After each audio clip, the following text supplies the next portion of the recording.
क्या आप जानते हैं 1900 के दौर में एक महिला ने चंद्रमा को व्यंग्यात्मक पत्र लिखकर अंग्रेजों पर वार कर दिया? जी हाँ। क्या आप उनका नाम कमेंट में बता पाएंगे? जी हाँ, मैं बात कर रहा हूँ राजेंद्र बाला घोष की, जिन्हें बंग महिला के नाम से जाना जाता है। बंगाली मूल की थी, लेकिन जन्म उनका 1882 में बनारस में हुआ। उनका छद्म नाम जो कि है बंग महिला, और गुप्त पहचान रखने के लिए उन्होंने इस नाम से अपनी रचनाएं की। उनकी माँ जो थी, उन्होंने उनका काफी सपोर्ट किया शिक्षा में। इसी कारण आप देखेंगे वो महिला शिक्षा के लिए प्रेरणा भी बनी। उनके पति जो थे चंद्रदेव थे, उनके निधन के बाद उन्होंने लेखन कार्य बंद कर दिया।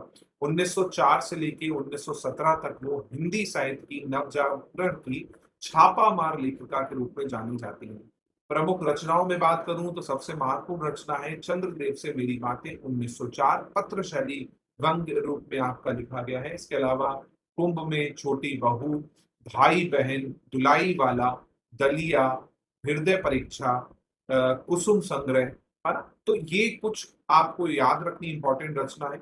इसके अलावा यूजीसी नेट के हिसाब से अगर मैं बात करूं, चंद्रदेव से मेरी बातें जो है हिंदी की पहली व्यंग्यात्मक पत्र कहानी मानी जाती है। पहले इसे निबंध माना जाता था, बाद में फिर यह कहानी मानने लगे।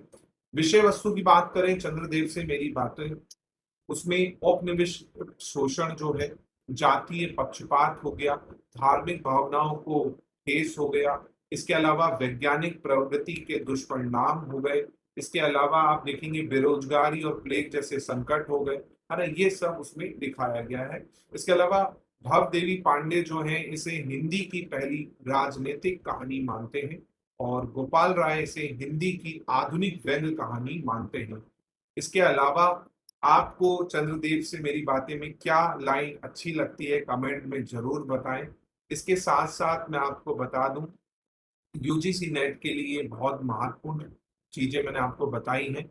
और यूजीसी नेट की अगर आप तैयारी कर रहे हैं तो बिल्कुल इस रील को सेव जरूर कर लें, क्योंकि यहाँ से आपको क्या है, एग्जाम में क्वेश्चन पूछा जा सकता है। मिलता हूं मैं आप लोगों को नए वीडियो के साथ, नई रील के साथ। जय हिंद, जय भारत, धन्यवाद।